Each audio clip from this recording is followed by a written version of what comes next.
teachers, parents, and all my dear friends.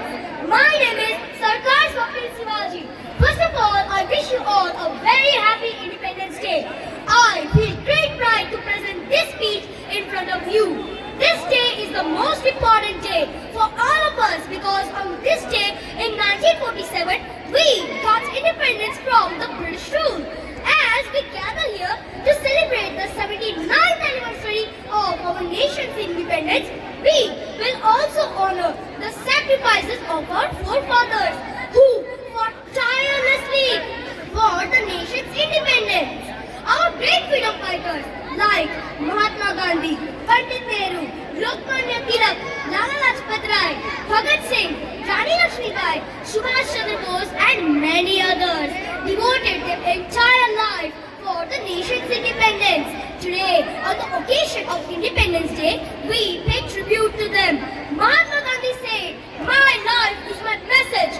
This profound statement shows his commitment to non-violence and truth, inspiring countless others to follow in his footsteps.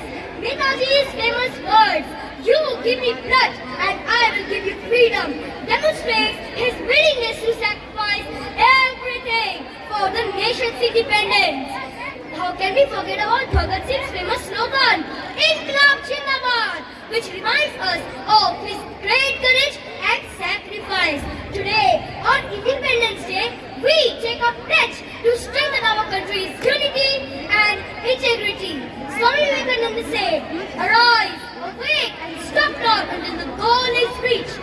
This important quote emphasizes the importance of perseverance and determination. These individual sacrifices and quotations continue to inspire generations, reminding us of the power of conviction and the importance of standing up for what we believe in.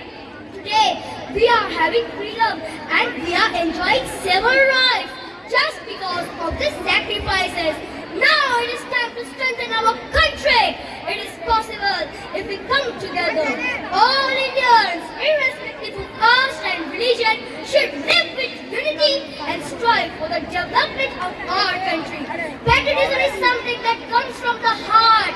Patriotism is not just waving of the flag. It is the courage to protect our own country from its enemies if needed.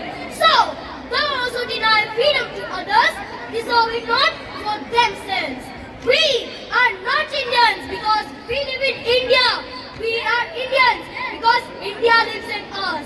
And at the last but not the least, our country's